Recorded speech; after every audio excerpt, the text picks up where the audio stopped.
Hello, everyone. Welcome to the Y and E podcast. Thank you for joining us. And if you haven't subscribed, please make sure you hit the subscribe button, like and share, and also engage us in the comment section. So we're chatting about the recent cabinet reshuffle, as they call it.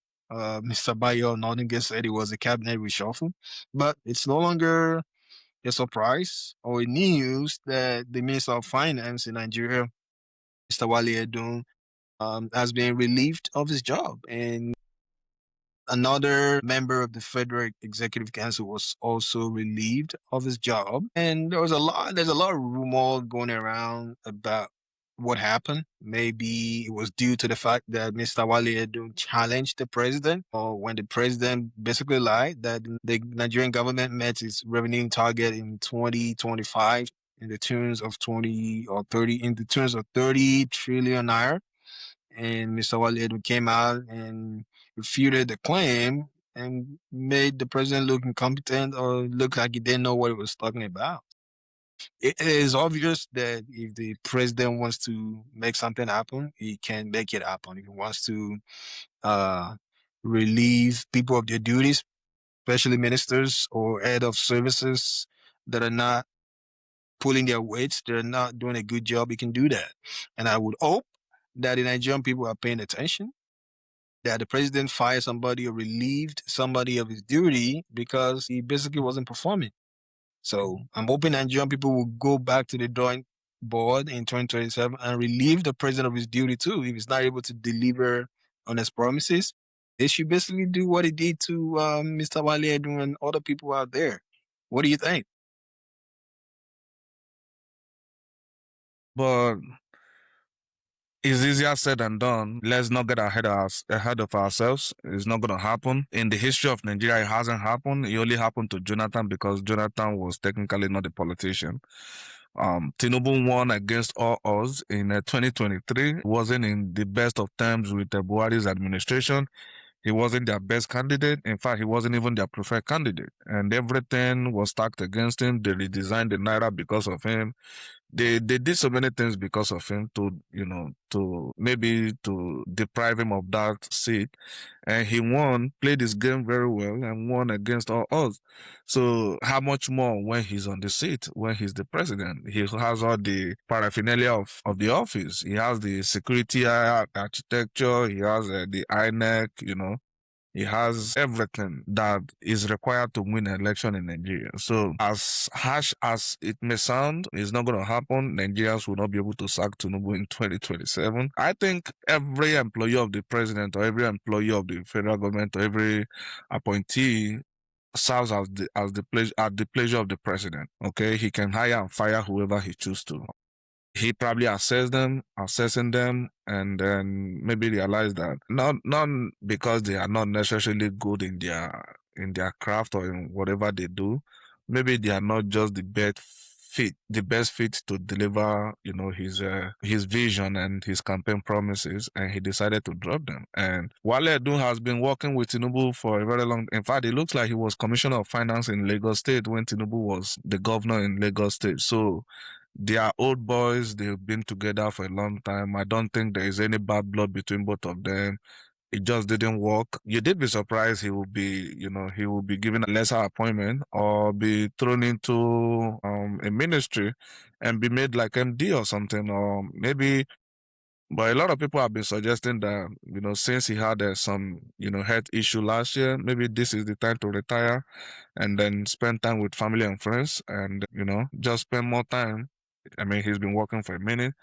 Probably it's time to, to rest. And I think that is a very good advice to him. Yeah, I've seen a lot of information on that about that online. That maybe he was relieved because of health concerns, or maybe because he was basically telling the truth in the Tinubu's administration, basically calling them out on their lies about how they failed to meet their revenue target, about how the budget execution is poor, about how NNPC's missing 210 trillion naira should be audited.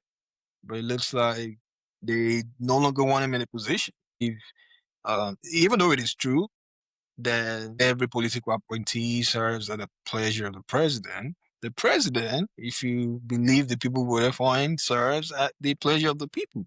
So the people can also vote him out if they feel like he's not pulling his weight, if they feel like he's not doing a good job. So just like he did to him, they can do to him as well. So this is not about what Mr. Edun's ability or his inability to be able to deliver. I mean, if the president finds out that their relationship is no longer worthy of keeping, or maybe is no longer able to deliver on the position, he can get it done.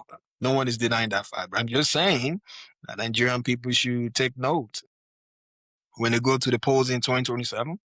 They need to make sure they remember all the atrocities of this government and corruptions in business practices and failure to provide basic amenities for the people, even though they've campaigned on it, they didn't deliver on it. They should remember that and they should vote accordingly. But I mean, Mr. Edun has been with him for a minute, so I guess it's time for a change. And the person that will be replacing him is Taiwo Yedele. I believe he's the same individual that went on different interviews during the tax reform conversation, and he basically put out a lot of misinformation on the tax bill, and the later recounted it, saying that he actually made a mistake. So it's obvious that the president is not really putting people that are qualified in the position. Maybe they're doing it to not lose their job, or they're doing it to satisfy the president. But they should be thinking about Nigerian people. Wow, how are their policies affecting the lives of the average people on the streets? They continue to siphon money from the people, and a lot of people are complaining about the tax. If you're paying the tax, then you should see the benefit of the taxes you're paying. But in Nigeria, it looks like people are not seeing the benefit. They keep paying, and the government is not putting that money to good use. The market women, the business people, uh, the civil servants, they continue paying taxes. And if you send money home to your family and friends and you don't categorize it appropriately, they're gonna have to pay some taxes on that money as well. So they keep taking money away from people and not really delivering value to the people. So again, this is part of the government's policy. This is part of Tinubu's policies. His policies are not favorable. His policies are not favoring a lot of people. A lot of people are complaining, whether rich or poor. They're going out there, going to the on the street of social media, and sharing their displeasure with the government, sharing how things have become unbearable with this government in power. And a lot of people are still supporting the government. Maybe people that are still getting some money from the government, they continue to support it. And people are buying petrol, a gallon of petrol, $1,400. I mean, 1,400 naira, 1,500 naira. And people are complaining, but a lot of people are still saying, relax, Tinubu is fixing Nigeria. And it's confusing where they're getting that notion from. All of their policies haven't favored the people.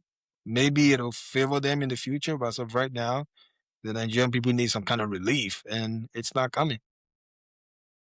Yes, man. I still do not understand who Tinubu is. Is he like a capitalist? Is he like a socialist? Is he like a communist? What does he believe in? Because, well, he may probably tilt more towards being a capitalist because, his policies, his taxation and all of that stuff probably point to that direction of capitalism. But I think capitalism is actually good. It rewards effort and stuff like that. But then there must be something available for people that are not, very lucky, to maybe not very talented for them to make money from their talent and not very creative to make money from their creativity. So I think, yeah, Ayodele becoming the Minister of Finance, he wrote the tax policy, so he will probably supervise the implementation. I think he's